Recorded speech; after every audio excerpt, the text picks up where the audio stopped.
This is the Microtech Socom Elite. We do have tip down carry.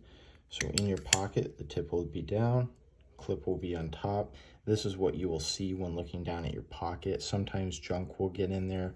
I often just blow it out with some compressed air, and also blow out the liner lock with compressed air so that junk doesn't get in there. Sometimes it'll get a little crunchy. Sometimes I do experience some lock stick, which isn't the end of the world.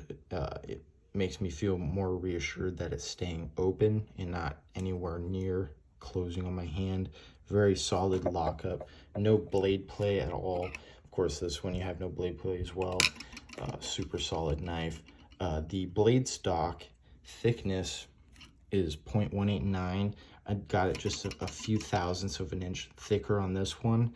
I thought it would be thinner, just how it feels in the hand, but it is essentially the same thickness as the Socom Bravo. As most Microtechs have, we have our birth date, 08 of 2022. With that said, I bought this in 9/29 of 22, September. I paid $343. It is M390 steel. I goofed up. It's not M390, it's LMAX. And that actually surprised me when I ordered this. It is LMAX. I don't know a ton about that, but it is a fairly premium steel. Not much to complain about. I'm not a metallurgist. There's a whole rabbit hole you can fall into learning about metal steels, but I have no complaint. Aluminum, which is used in a few handguns. The anodizing on this aluminum has held up incredibly. You can see the clips got some wear. Just there, I smacked it in something I was trying to bop out, and the blade itself has got a little round smoothing on the edges where the coating has worn off just a hair, but the frame itself is holding up incredibly. Even the hardware, you can see the black coating just slightly coming off in corners and the top of the pivot there. It is partial serrated, a longer compound ground. I did goof up and keep calling it a compound grind. These knives don't have a compound grind. They have this. It's just a normal spear point, whatever you want to call it. Compound grind has a little bit of a curve to it. So through the life of your knife, as you're sharpening it, it's going to stay thin behind the edge. This, if you're sharpening it, it's going to become thicker, faster, and not be as slicey as this. This is, you're going to pay a bit more of a premium, but it's nicer. This is going to do the job, but as you're sharpening it, it's not going to be as slicey. This one, it's a little closer to the edge, so it's a bit thicker behind the edge on this guy.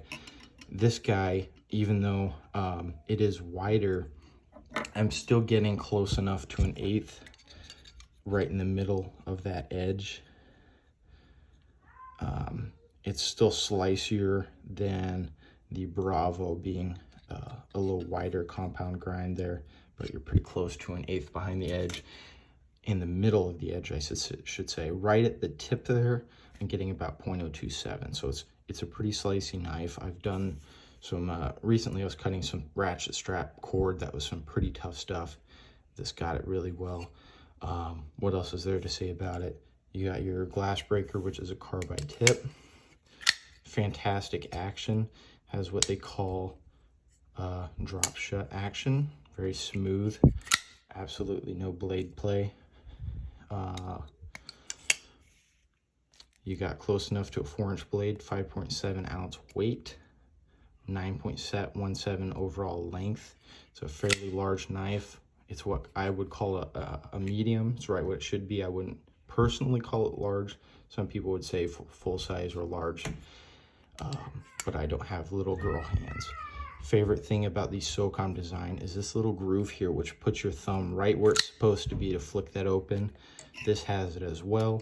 This fixed blade has it, probably just to stick with the continuity of things, even though we don't really need it on a fixed blade. It does give a nice spot for your finger to sit if you were doing some detailed work as such.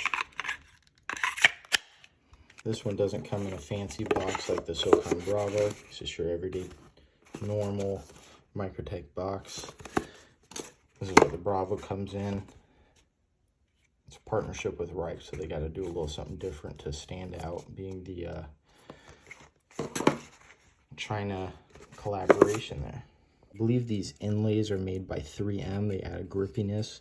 I haven't had any curling so far or anything separating. It's in there solid. I've had cheaper knives where it gets wet and that falls off. but we're talking about real cheap knives that did this. Some people will take these inlays out and replace them with some detailed stuff that looks nice. Someday I might try that myself, but for now it's totally acceptable. Comparing clips between the two, this is almost an inch thick because of that gnarly big old clip.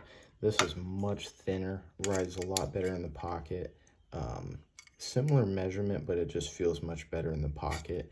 Compare the two. This is 0.8 something, 0.83.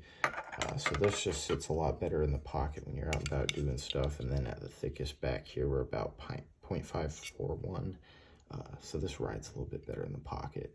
If you're concerned about that, and this being black blends in much better, this will catch some eyeballs, which may or may not be an issue for you. This also sticks out quite a bit in your pocket, about that. That's about what you see out of the pocket. With here, you're seeing about that much, which much more discreet, personally, in my opinion.